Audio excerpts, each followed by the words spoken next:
Who the fuck did this to you? Raymond's voice wasn't loud, it was lethal.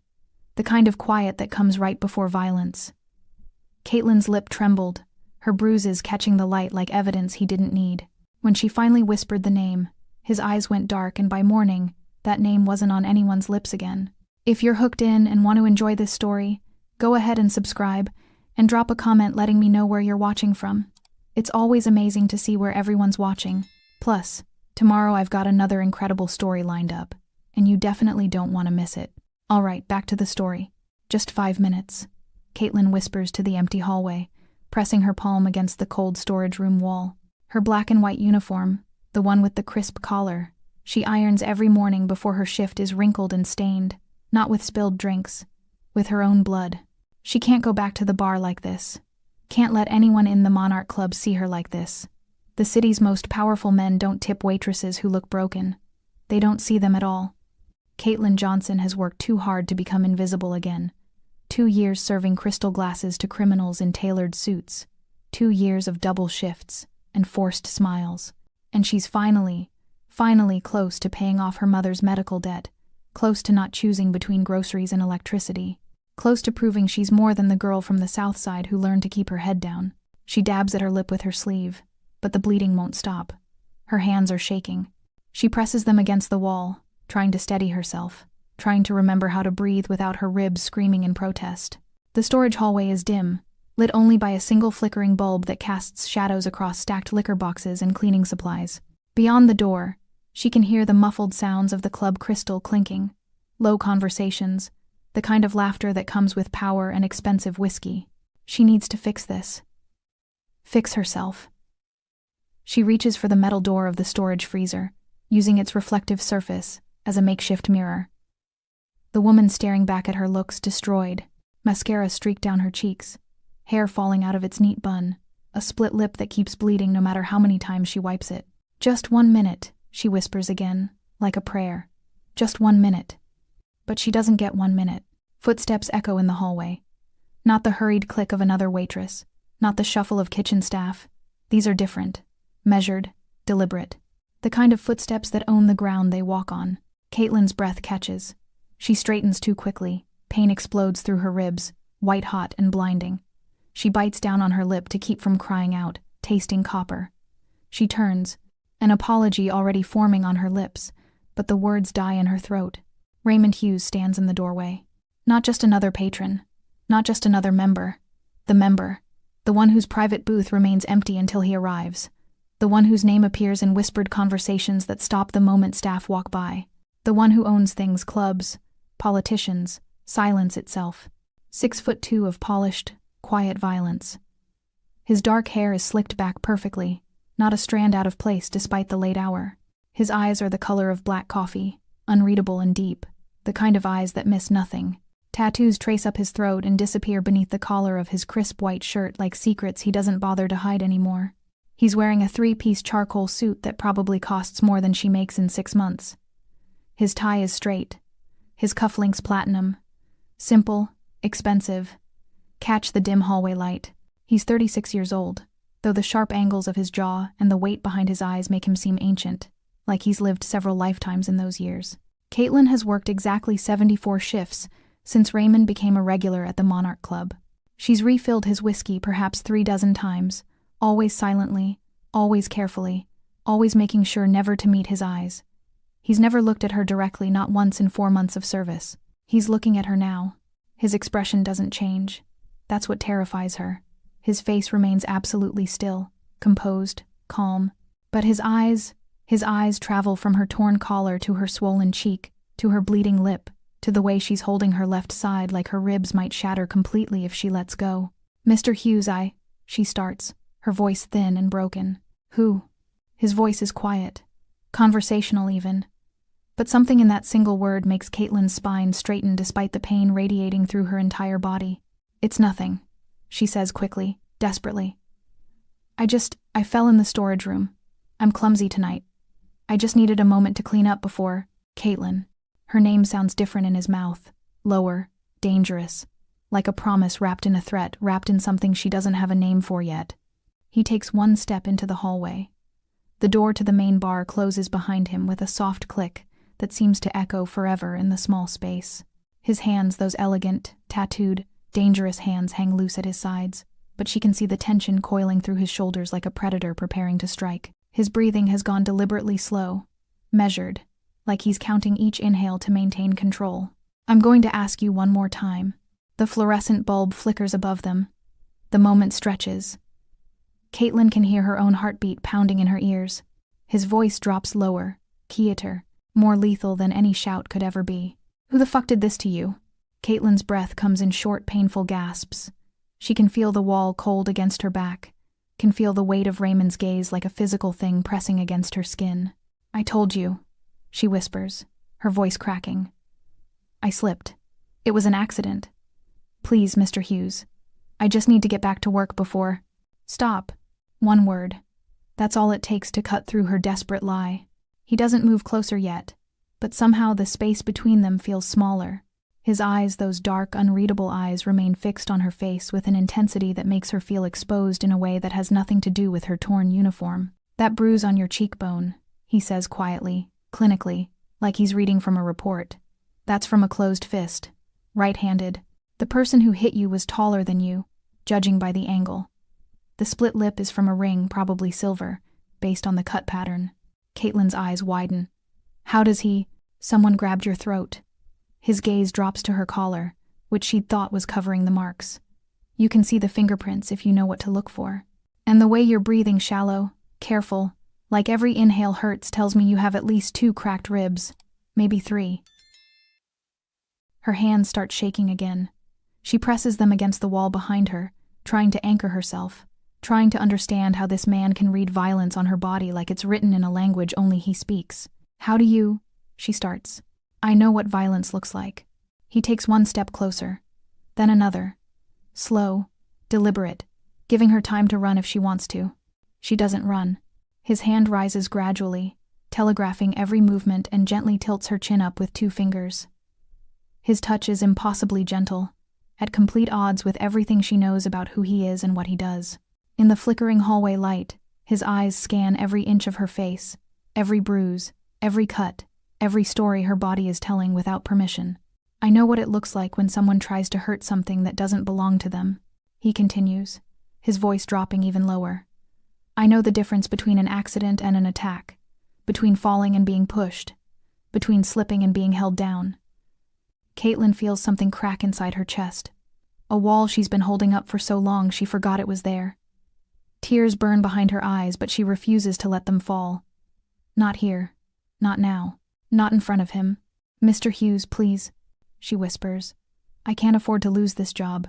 My mother, she's sick. The treatment bills are due next week, and if I'm not here, if they think I'm trouble, you're not going to lose your job. The certainty in his voice should be comforting. Instead, it terrifies her. Because that kind of certainty comes with a price. Caitlin. Her name again. Softer this time. Almost tender. I need you to understand something. I'm not asking as your employer. I'm not asking as a member of this club. His thumb brushes her jawline so carefully she barely feels it. But she feels the promise behind it. The rage. The violence waiting just beneath his composed surface. I'm asking as someone who's going to make sure this never happens again. As someone who's going to make this right. The gentleness in his touch contrasts so sharply with the lethal promise in his voice that Caitlin feels her last defense crumble. Who did this to you? The question hangs in the air between them. In the distance, she can hear the muffled sounds of the club continuing without them. Crystal glasses, low laughter, the world moving forward while hers has stopped completely in this dim hallway.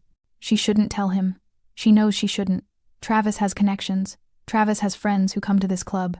Travis has made it very clear what will happen if she ever tells anyone what happens when he drinks too much, when he gets jealous, when he decides she's been looking at other men or talking too much or breathing wrong. But Raymond's fingers are still gentle on her jaw, and his eyes are still watching her with an intensity that makes her feel seen, really, truly seen for the first time in longer than she can remember. I can't, she whispers one more time.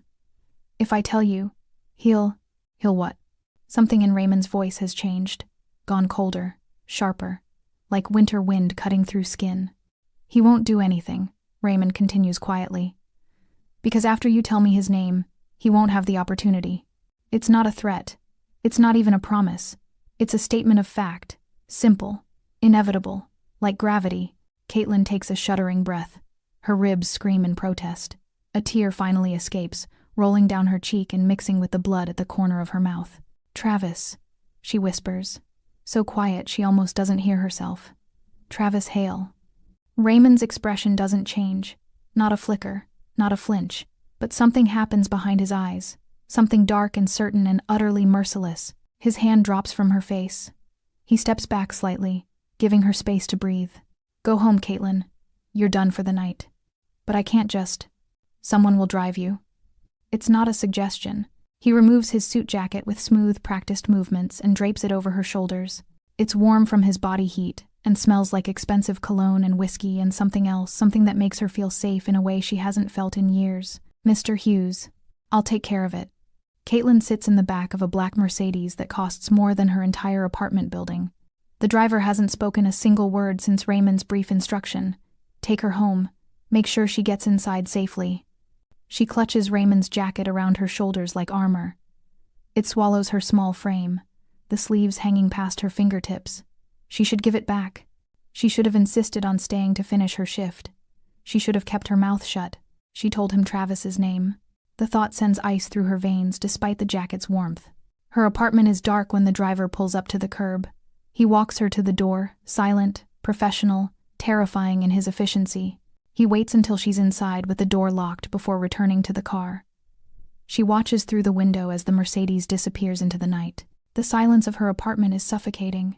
Caitlin moves through the motions mechanically, removes the blood-stained uniform, steps into the shower, watches pink water circle the drain. Her hands won't stop shaking. She told him Travis's name. What has she done? Travis isn't just violent, he's connected. His cousin runs drugs through half the South Side. His friends are the kind of men who make problems disappear, he told her once. His hand around her throat, his breath reeking of whiskey. Exactly what would happen if she ever told anyone about their private business. She wraps herself in an old robe and sits on the edge of her bed, still wearing Raymond's jacket over it. The clock on her nightstand reads 2:47 a.m. Sleep doesn't come. She lies in the dark, staring at the ceiling, replaying the moment over and over. The way Raymond's eyes had gone cold when she whispered Travis's name. The way his voice had dropped when he said, "I'll take care of it." What does that mean? What is he going to do? The questions chase each other through her mind until the sky outside her window begins to lighten. Gray dawn, then pale morning.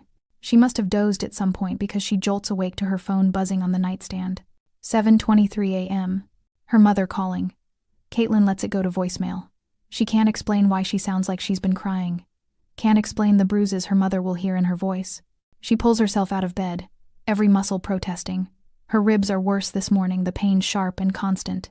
She makes coffee with shaking hands and turns on the small TV in her kitchen, more for the noise than anything else. The local news is playing. Traffic report, weather, a segment about the city council's budget meeting. Then, breaking news this morning as police investigate the disappearance of 8 men reported missing overnight. Authorities say the men, all believed to be connected to local criminal enterprises, were last seen at various locations throughout the city, between midnight and 3 a.m. Caitlin's coffee mug freezes halfway to her lips. The news anchor continues, her expression professionally concerned. Among those missing is Travis Hale, 32, along with 3 associates identified as Derek Marco, Mike Volkov, and James Torres. 4 additional men, all believed to have connections to Hale, are also unaccounted for.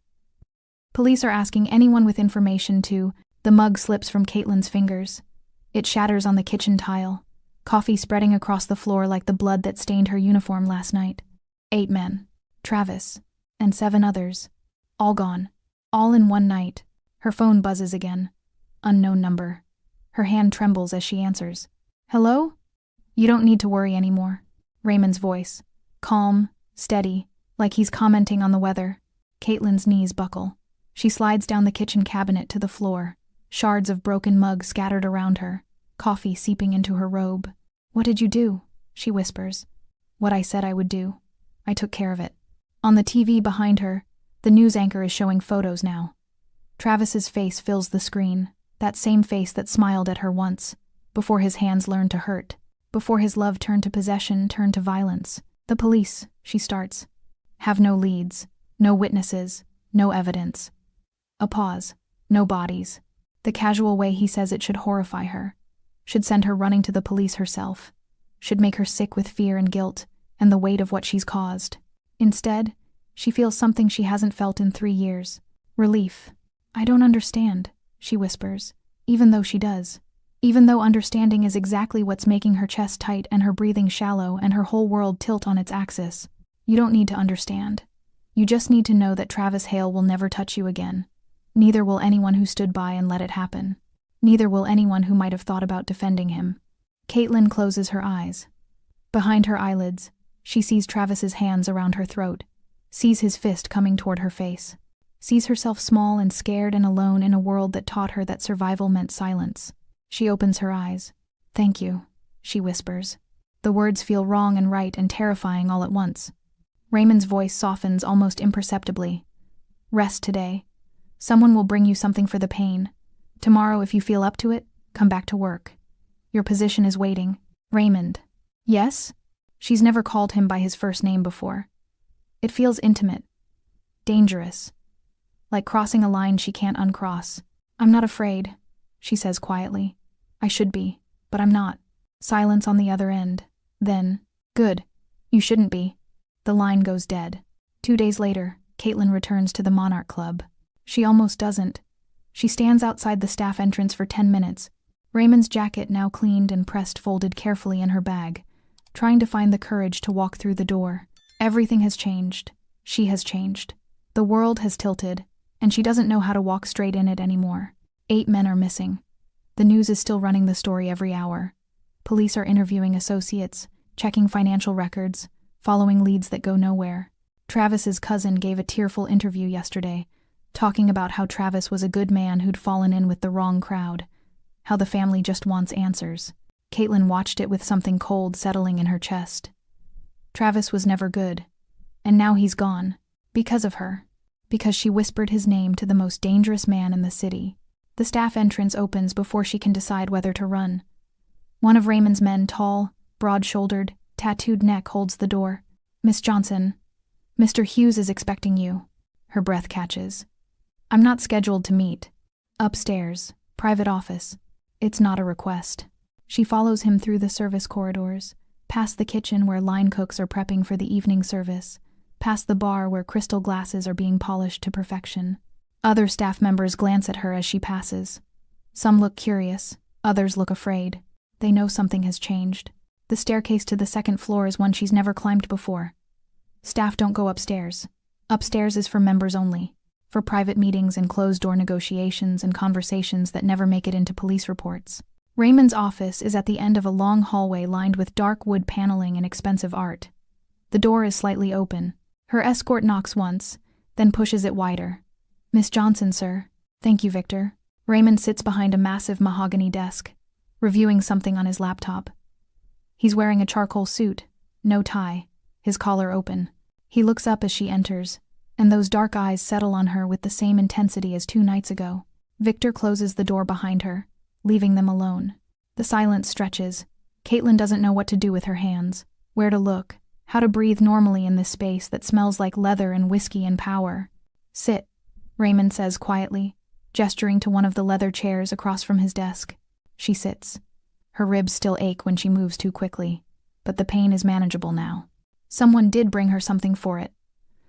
Prescription painkillers delivered by another silent, efficient man in an expensive suit. No note. No explanation needed. Raymond closes his laptop and gives her his full attention. It feels like standing in front of a spotlight, exposing, unavoidable. "How are you feeling?" he asks. "Better, thank you. For the medicine. And for..." She stops. For what? For making 8 men disappear? For rewriting reality so she could sleep without fear for the first time in years? "You don't need to thank me. I brought your jacket back." She pulls it from her bag, still perfectly folded. "I had it cleaned. I hope that's okay." He doesn't take it. Just looks at it, then at her. "Keep it." "I can't." "Keep it, Caitlin." Her name in his voice still does something to her. still makes her feel seen in a way that's both terrifying and addictive.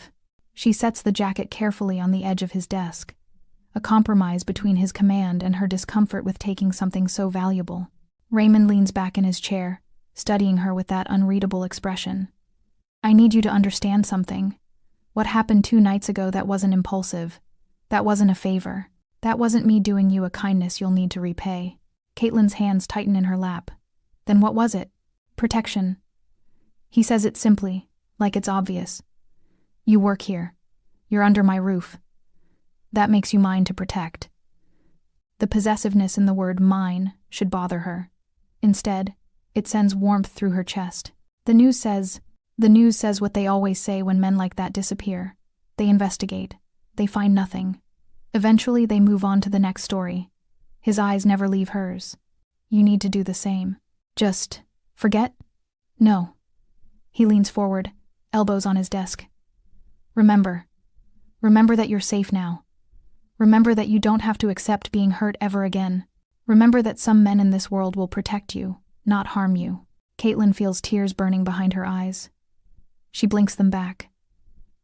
Why? Why what? Why me?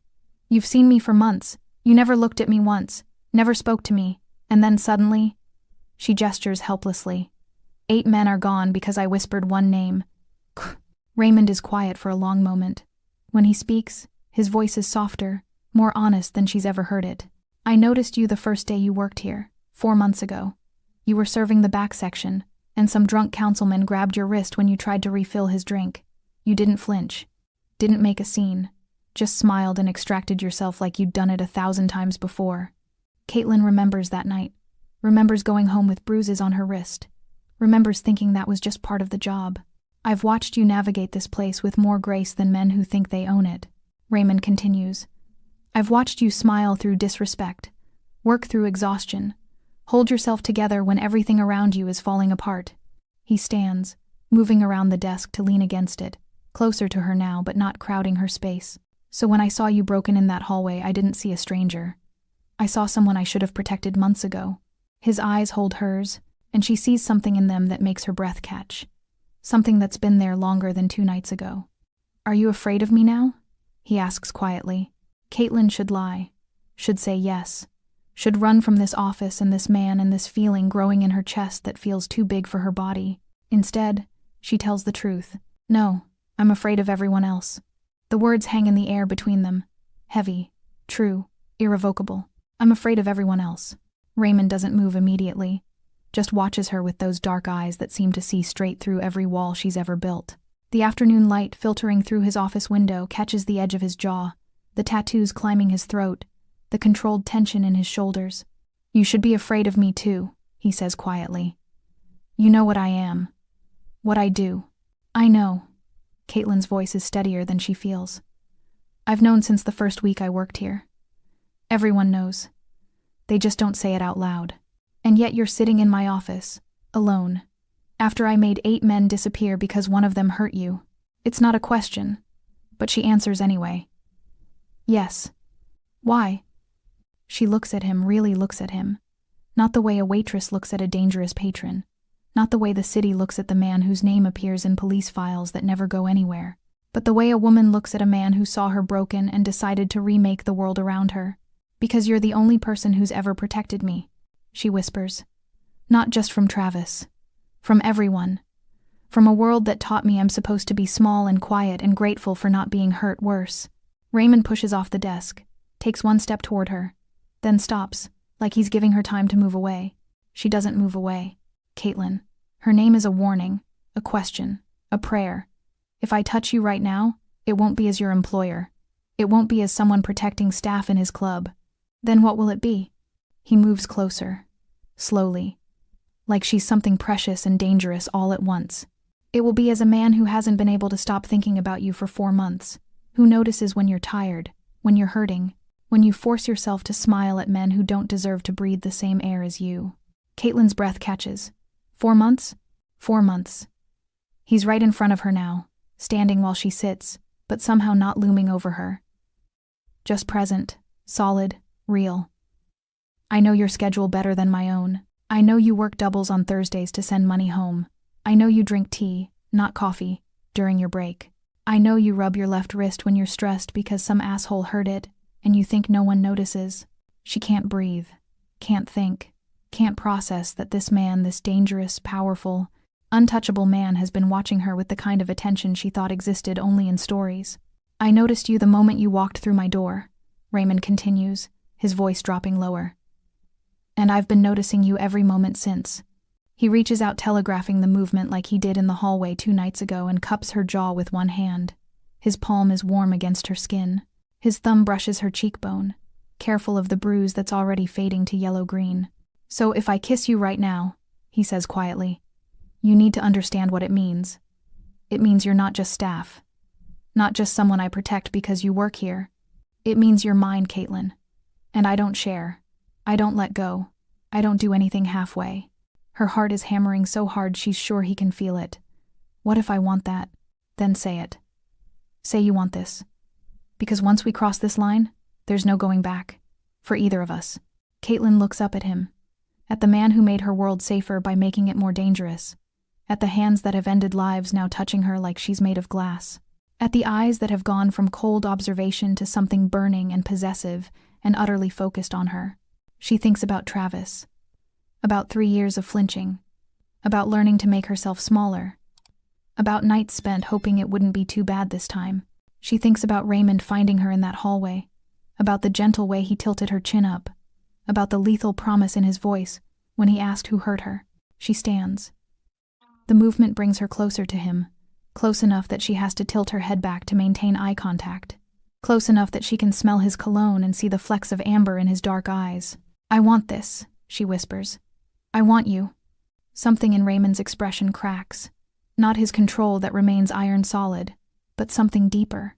Something that's been held back for 4 months of watching and waiting and wanting. He leans down slowly, giving her every opportunity to change her mind, to pull away, to run. She doesn't run. When his lips touch hers, it's not gentle. It's not the soft, tentative kiss of a first touch. It's 4 months of restraint burning down all at once.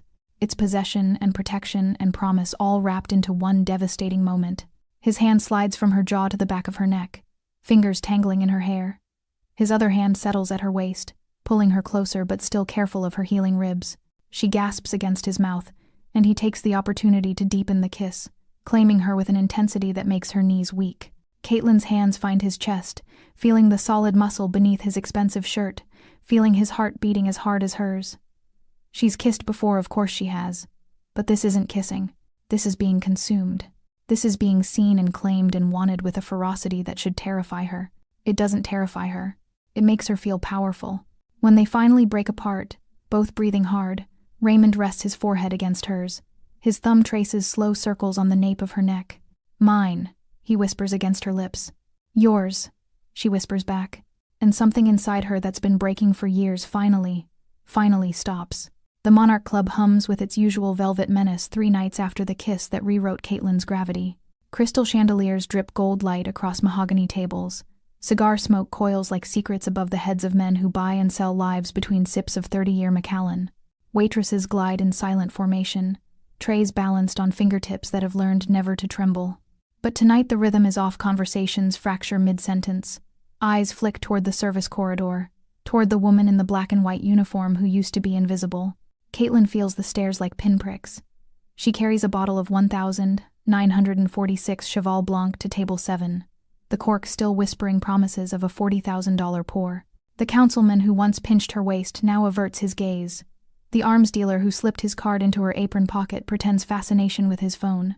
She sets the bottle down, uncorks it with the same steady hands that shook in the storage hallway 5 nights ago.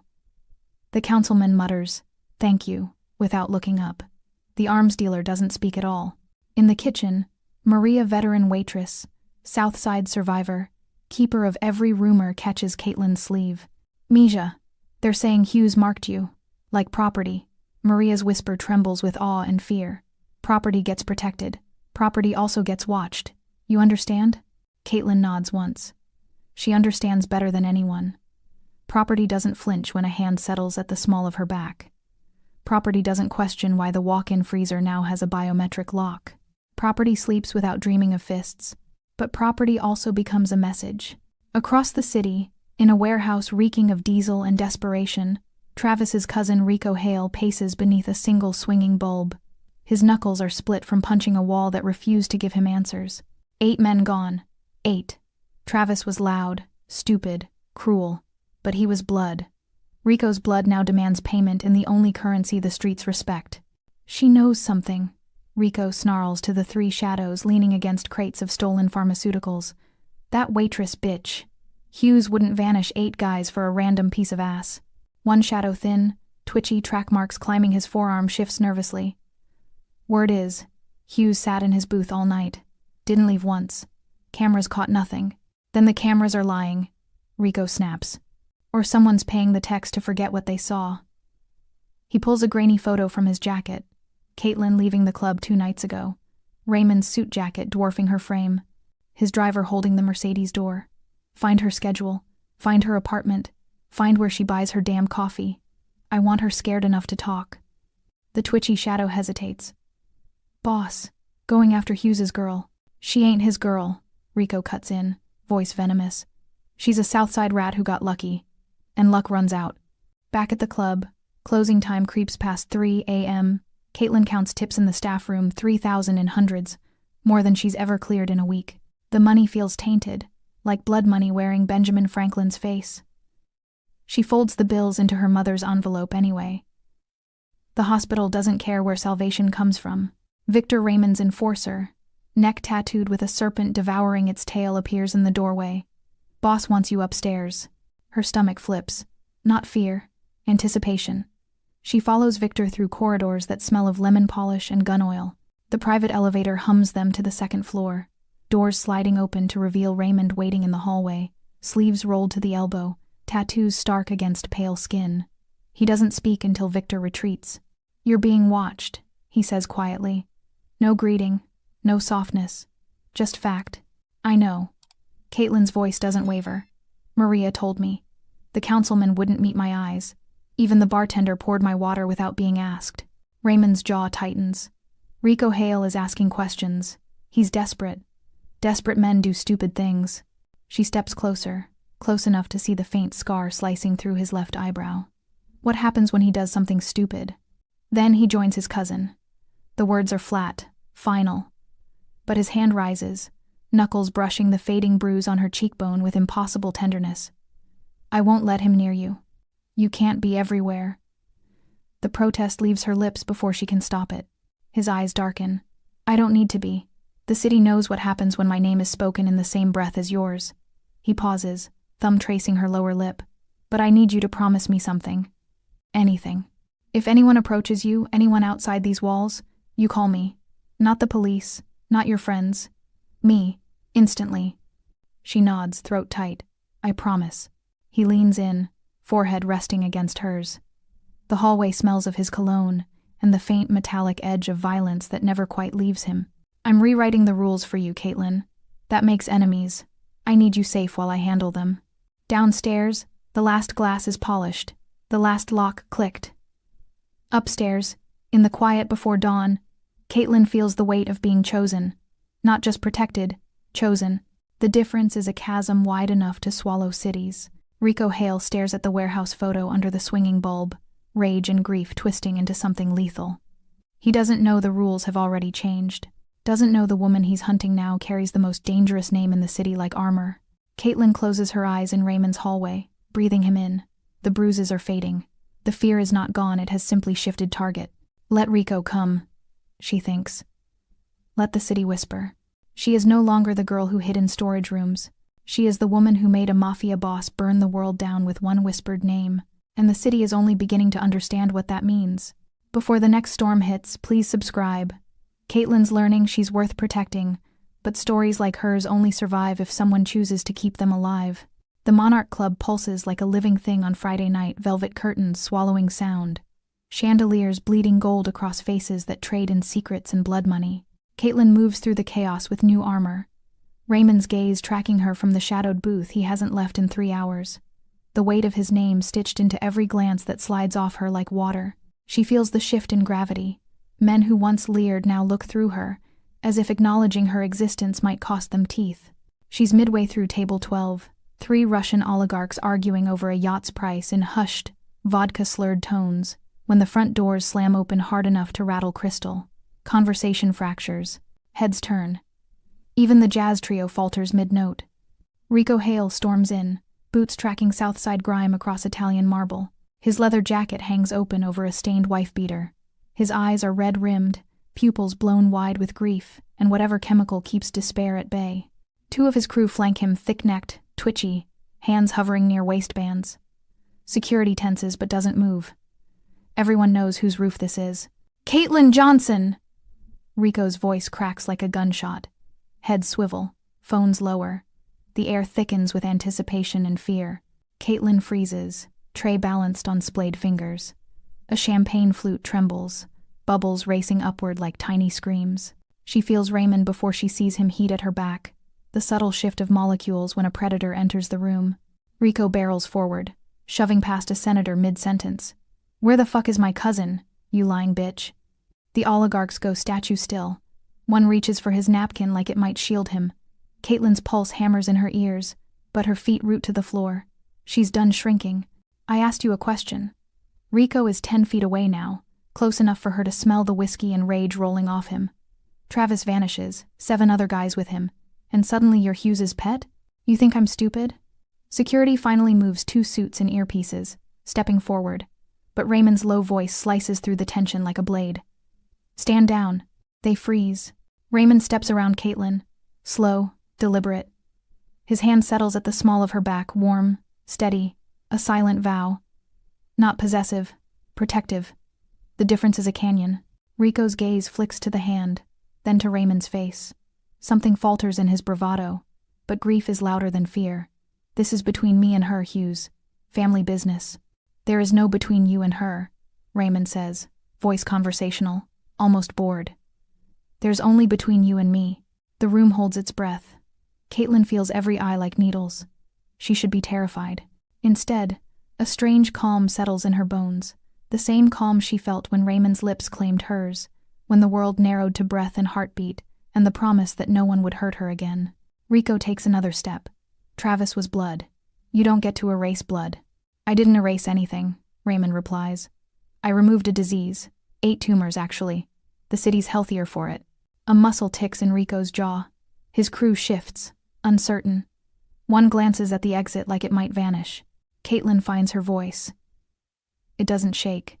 "Travis put me in the hospital 3 times, Rico. He broke my ribs. He choked me until I saw stars. You want to talk blood? Mine was on his knuckles more nights than I can count." Rico's face twists grief, rage, maybe a flicker of shame he'll never admit. "He loved you. He loved owning me." The words leave her mouth like bullets. There's a difference. Silence stretches, taut as piano wire. Somewhere, ice shifts in a glass. Raymond's thumb traces a slow circle against her spine, grounding, anchoring. "You have 10 seconds to leave my club," he tells Rico. "After that, you join your cousin." Rico's hand twitches toward his waistband. Caitlin sees it, the glint of metal, the desperate math of a man who's already lost everything. Time slows. Raymond doesn't flinch, doesn't reach for a weapon, just shifts his body half an inch, placing himself fully between her and the threat. The gesture is so subtle, most miss it. Caitlin doesn't. Her chest aches with something fierce and bright. 9. Raymond counts, voice soft. Rico's fingers freeze on the grip. 8. The twitchy crew member takes a step back. Then another. Self-preservation finally louder than loyalty. 7. Rico's eyes dart left, right, searching for an ally who isn't there. The oligarchs study their cuffs. The senator sips his drink like it's tea. The jazz trio remains frozen mid-chord. 6. Caitlin steps forward, not away from Raymond, but beside him. Her hand finds his, fingers threading through his tattooed ones. A united front. A declaration. Rico says it.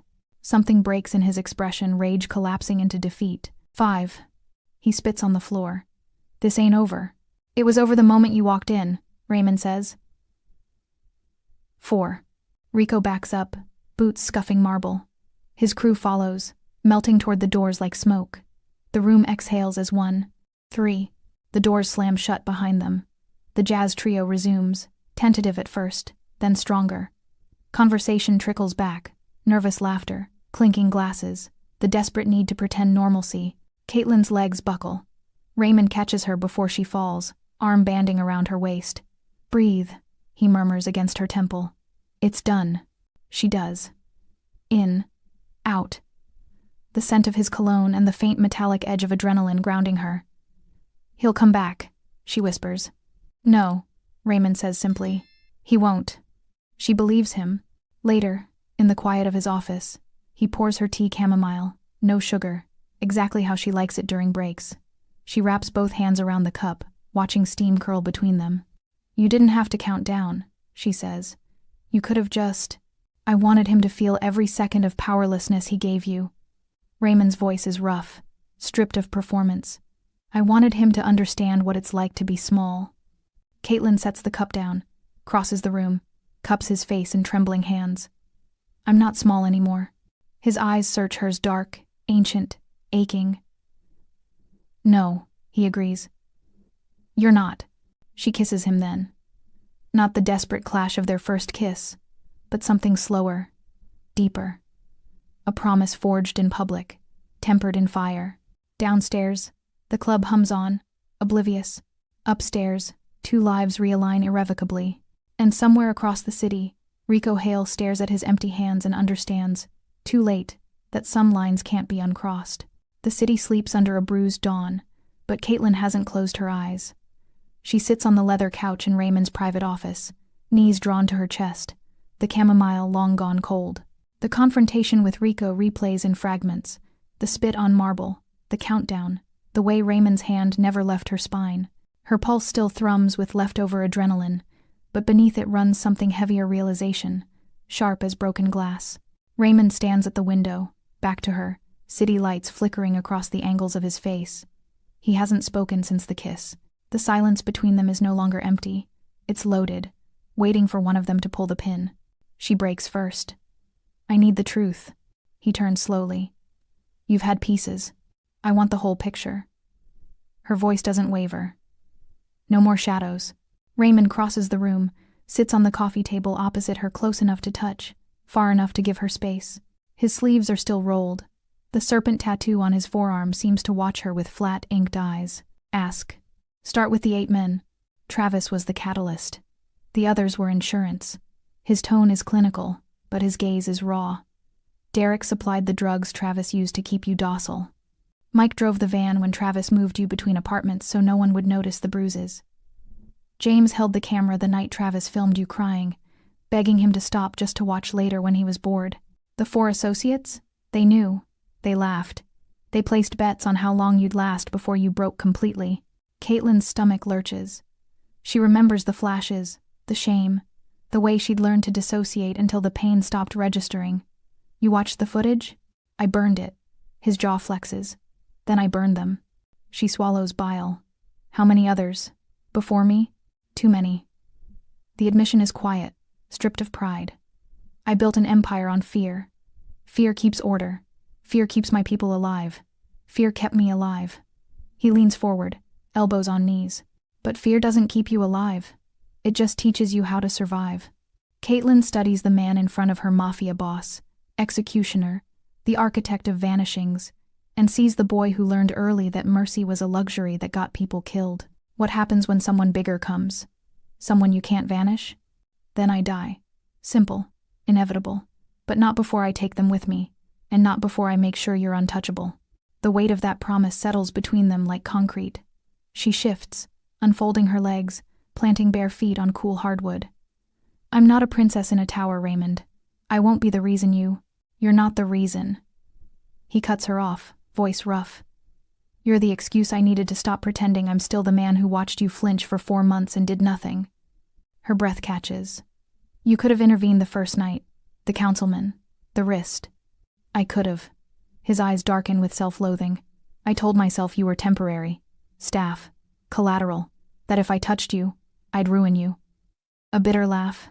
"Turns out doing nothing ruined you worse." Caitlin reaches out, fingers brushing the scar on his knuckle, the one shaped like a crescent moon. "I'm already ruined. You just gave me permission to stop hiding the cracks." He turns his hand, capturing hers. "I'm offering you an out. Right now. Clean break. New city. New name. Enough money to pay your mother's bills for life. You walk away. No one follows. Not even me. The offer hangs in the air, luminous and terrifying. Freedom without fear. A life where her heartbeat doesn't hitch at every shadow. She imagines its sunlight on a different coast, her mother's laughter without the rasp of oxygen, nights without nightmares of fists. She imagines waking up without Raymond's hand on her spine, grounding her through panic attacks, without his quiet tea during breaks, without the way he says her name like a prayer and a threat. The vision fractures. I don't want the out, she says. The words taste like steel. I want the truth every day. I want the danger. I want the man who burned 8 lives to ash because one of them dared to break me. Her grip tightens. I want you, all of you. The parts that scare the city and the parts that scare you. Raymond's composure cracks just for a second. His forehead drops to their joined hands, breath shuddering against her skin. You don't know what you're asking. I know exactly. She cups his jaw, forcing him to meet her eyes. I'm choosing the monster who protects me over the saints who watched me bleed. I'm choosing the man who sees every fracture and calls me whole anyway. He rises slowly, pulling her with him. The office shrinks to the space between their bodies. Then understand this, he says, voice gravel and silk. There's no half measure. You're in my world now. My enemies become yours. My blood becomes yours. My life. His thumb traces her lower lip. Is yours to take if I ever hurt you. I won't need to, she whispers. You'd cut your own hands off first. A ghost of a smile. Yes. She rises on tiptoes, kissing him, not the desperate clash of before, not the gentle promise of after Rico. This is deliberate, a vow sealed in heat and breath, and the salt of unshed tears. When they break apart, her forehead rests against his. Teach me, she says, how to stand in your world without shrinking. His arms band around her, iron and refuge. First lesson, never apologize for taking up space. She laughs shaky, real, the sound of chains falling away. Second lesson, trust your instincts. They kept you alive before I did. Outside, the city wakes to another gray morning, oblivious to the shift in its underworld. Inside, Caitlin Johnson, waitress, survivor, Southside girl steps fully into the fire and finds it warm. She is no longer choosing between safety and love. She is choosing both, forged in the same flame. Weeks bleed into quiet rhythms. The Monarch Club still glitters with sin, but Caitlin no longer orbits its edges. She serves the front booths now, Raymond's silent decree, and the patrons treat her like stained glass. Beautiful, untouchable, fragile, only if you're foolish enough to test it. Tips triple, whispers quadruple. She banks every dollar for her mother's final treatment, the one the doctors said was impossible 6 months ago. Raymond's penthouse becomes her second skin. Not a cage, never that. The elevator requires her thumbprint. The kitchen learns she likes her tea steeped 4 minutes, not 3. He leaves the east wing empty, a silent offer of space she never takes. Instead, she pads barefoot across heated marble at 3 a.m., finding him on the balcony, city lights flickering across the sharp architecture of his sleeplessness. Tonight, rain lashes the floor-to-ceiling windows. Caitlin watches droplets race, tracing paths like the ones healing on her ribs, yellow-green fading to skin. Raymond stands behind her, arms loose around her waist, chin on her crown. They don't speak. Words feel small against the way his heartbeat syncs with hers, steady as a metronome. She turns in the circle of his arms. I got the call today. He stills. Your mother? Cancer-free. The words crack open, something bright and aching in her chest. The specialist said the new trial worked. She laughed on the phone. Raymond laughed, like the old her. His exhale is shaky. He presses his lips to her temple, lingering. Good. Caitlin pulls back, searching his face. You paid for the trial. I donated to the hospital. A shrug, but his eyes betray him soft, unguarded. Anonymously. Nothing you do is anonymous. She cups his cheek, thumb brushing the crescent scar. Thank you. He leans into her touch like a man starved. Don't thank me for fixing what the world broke. The rain intensifies, drumming a war beat against glass. Caitlin steps closer, fingers sliding into his hair. Then let me thank you for this. She kisses him slow, deliberate, tasting coffee and the faint copper of a cut on his lip from a meeting he won't discuss. He groans, hands spanning her waist, lifting her onto the kitchen island. Marble chills her thighs. His palms chase it away. They've been careful until now. Her ribs. His restraint. But tonight, careful feels like another word for fear. She tugs his shirt free, buttons scattering like hail. His skin is a map of violence, bullet grazes, knife tracks, the serpent tattoo curling around his ribs like it's guarding his heart. She traces each mark with lips and tongue, claiming the stories he's never told. Caitlin. Her name is a plea. She answers by sliding his belt free, the leather whispering through loops. He lifts her, carrying her to the bedroom where city lights bleed through gauzy curtains. They undress each other with the reverence of people handling live wire, slow, then sudden, then inevitable. When he enters her, it's not conquest, it's communion. She arches, nails scoring his back, anchoring herself to the only solid thing in a world that keeps tilting. He moves like he's memorizing her every gasp, every tremor, every tear that slips free when pleasure edges into something deeper. Trust, devotion, the terrifying certainty that this is permanent.